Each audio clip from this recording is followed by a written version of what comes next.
सुबह सुबह प्रभु जी दया तेरी नहीं है, रात भर तेरी वफादारी भी। सुबह सुबह प्रभु जी दया तेरी नहीं है, रात भर तेरी वफादारी भी। वर्णन करूं मैं कैसे प्रभु जी, करता रहूं मैं बस तेरी स्तुति। वर्णन करूं मैं कैसे प्रभु जी, करता रहूं मैं बस तेरी स्तुति। ऐ मसीह तू महिमा पाए, नाम है तेरा महान। जय मसीह की। हम परमेश्वर को हृदय से धन्यवाद दें। हमारा परमेश्वर एक और नया दिन हमको दिया है। स्वागत है आप सबका इस कार्यक्रम में। आज की रोटी शीघ्र ही आने वाला प्रभु यीशु मसीह के नाम से प्यार भरा नमस्कार। आइए हम प्रार्थना करें। स्वर्गीय पिता परमेश्वर, धन्यवाद आपने अपने इकलौता पुत्र को हमारे खातिर इस संसार में भेजा। हम हृदय से धन्यवाद देते। अगर यीशु मसीह हमारे लिए प्राण नहीं दिए होते, आज भी हम अंधकार में पड़कर आग के झील की ओर सफर करने वाले लोग रहता। आपने हमें जीवित आशा दिया, आपने हमारे जीवन में कृपा किया। आप हमारा प्रार्थना सुनकर प्रभु जी बहुतों के जीवन में परिवर्तन करता है, ये हमारा विश्वास है और हमारे लिए हल यही आप है। मेरे प्रभु, आपके वचनों के अनुसार हम मध्यस्थता की प्रार्थना करते परमेश्वर। प्रभु जी हमारे देश के अधिकारियों के लिए प्रार्थना करते हैं, प्रभु उनके जीवन में बदलाव लाए। अनुचित काम करने वाले लोग अपने जीवन में परिवर्तन करें, शैतान के हाथों में फंसकर नष्ट ना हो।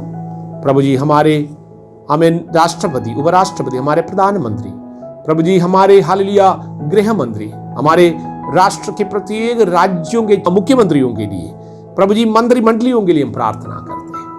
हमारे हॉस्पिटल के अधिकारियों के लिए, हमारे नर्सेस के लिए, प्रभु डॉक्टर्स के लिए, हमारे हॉस्पिटल के कर्मचारियों के लिए, हमारे सेना पुलिस, सबको हम याद करते हैं।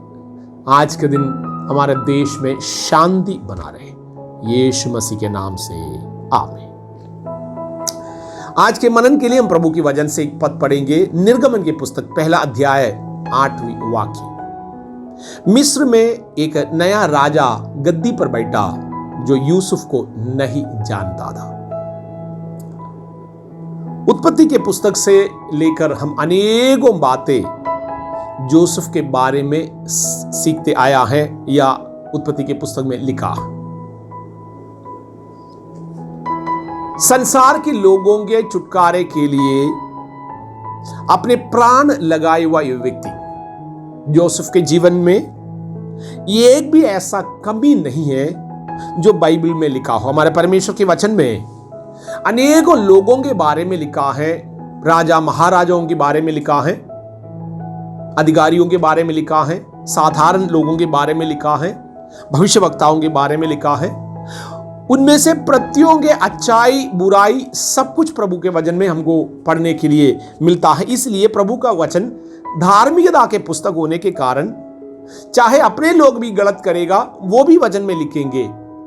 स्वर्गदूत लूसीफर जब स्वर्ग में गलत किया उसके विषय में लिखा है, क्योंकि हमारा परमेश्वर किसी के भी पापों को ढकने वाला नहीं है, वो किसी का पक्षपात करने वाला नहीं। अगर उद्धार प्राप्त करना होगा प्रभु के वचनों के अनुसार के कार्य हमें करना होगा, तभी होगा। मैंने कहा जोसेफ बहुत बड़ा जाना माना व्यक्ति, मिस्र देश को बचाए हुआ व्यक्ति, उसके बावजूद भी एक पीढ़ी खत्म हो गया, अगला एक नया पीढ़ी आ रहा।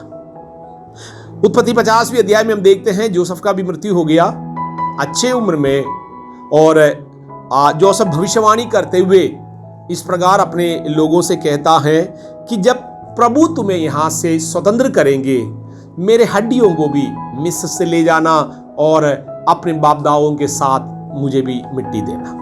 जोसेफ के कहने के अनुसार बाद में हम देखते हैं इस्राएल के लोग जो मिस्र से स्वतंत्र होकर जा रहे थे उनके साथ किया गया। लेकिन यहां पर हमारे पॉइंट यही है, जोसेफ बहुत कुछ करा, जाना माना व्यक्ति है। नया पीढ़ी जब आया, जोसेफ को जानते तक नहीं है। वचन में हमने पढ़ा, मिस्र में एक नया राजा अपने गद्दी पर बैठा, वो यूसुफ को नहीं जानता था। इसलिए हम लोग जब जीवित रहते समय पर अनेक लोग ये सोचते हैं वो अपने लिए एक नाम कमाएंगे, उनके मरने के बाद भी लोग उसको याद रखें। इसके लिए कुछ लोग गलत काम करते हैं, बहुतों के प्राण लेते हैं, धोखा देता है, अनुचित रीति से धन कमाते हैं, अनेक लोगों को भरमाते हैं, बड़े बड़े योजनाओं के अनुसार साजिश के साथ गलत काम करते हैं। इस बात के लिए उनको मरने के बाद भी याद रखें। जोसेफ ऐसा कोई काम नहीं करा, लेकिन वचन में लिखा है जोसेफ को भी एक नया पीढ़ी जब गद्दी पर आया, राजा जब आया, वो भूल गया। मेरे परमेश्वर के लोगों, हम लोग इस बात को ध्यान रखते हुए कोई काम ना करें, अगले पीढ़ी हमको याद रखेगा तो अच्छी बात है, लेकिन हमारा काम, प्रभु के लोगों के काम इस रीति से ना हो। जोसेफ के काम इस रीति से नहीं हुआ कि उनको सारे संसार याद रखे, लेकिन परमेश्वर जिसका नाम हम इन लोगों के हृदय में डालना चाहते हैं, वो सदा सर्वदा उसका नाम ऊंचा रहेगा। हम लोग अपने कामों के द्वारा, अपने स्वयं की बुद्धि और विवेक के द्वारा ऊंचे पद में बैठने का नहीं सोचे। ये प्रभु के दृष्टि में भी गलत होगा। परमेश्वर जब आपको आशीष देता है, वो आशीष स्थायी है।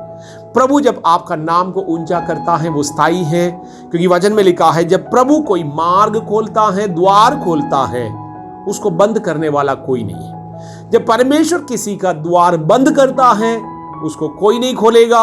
हम अपने मनुष्य के जीवन में हमारे परमेश्वर की बुलाहट को समझते हुए आपके कर्तव्य, प्रभु आपसे क्या चाहते हैं। प्रत्येक मनुष्यों को हमारा परमेश्वर इसलिए बनाया है, प्रभु के इच्छा के अनुसार उनके जीवन जिस समय पर वो जीवित रहता है, उस पीढ़ी में कार्य करें। बीते हुए दिनों में क्या हुआ है, आने वाले दिनों में क्या हो रहा है, ये दोनों हमारे मतलब में नहीं आता है। बीते हुए चीजें हमारा नहीं है, आने वाले दिनों में जो होगा उसके ऊपर हमारा कोई अधिकार और कंट्रोल आज नहीं है। लेकिन आज के दिन हम जो करना जा रहा है, इसी समय पर जो वचन सुन रहा है, अगले मिनट का भी हमें मालूम नहीं। हमारा प्रार्थना इस रीति से होना चाहिए, प्रभु यदि तू आज के दिन मुझे जीवित रखेगा, आपकी इच्छा का कार्य हम लोग करने पाए। जोसेफ को भी लोग भूल गया। हम और आप क्या है? क्षणिक लोग, मिट्टी का बना हुआ, फूल के समान, घास के समान हम लोग होता है। इसलिए मेरे प्रियो, प्रतिदिन निरंतर आत्मीय गीतों से अपने आत्मीय उन्नति कराए और एक दूसरे को वचन के अनुसार आप प्रोत्साहन दे और अपने जीवन को भी स्थायी और स्थिर करे, दूसरों को भी आनंद जीवन के लिए योग्य बनाए। अगर जोसेफ को लोग भूल सकता है, आपको और मुझे भूलेगा।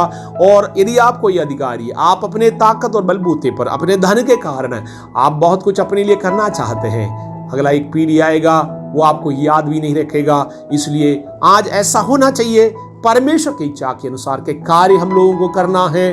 और इन वचनों के द्वारा प्रभु आपको आशीष दे, प्रभु के वचनों में आप स्थिर रहे, यीशु मसीह के नाम से आमीन।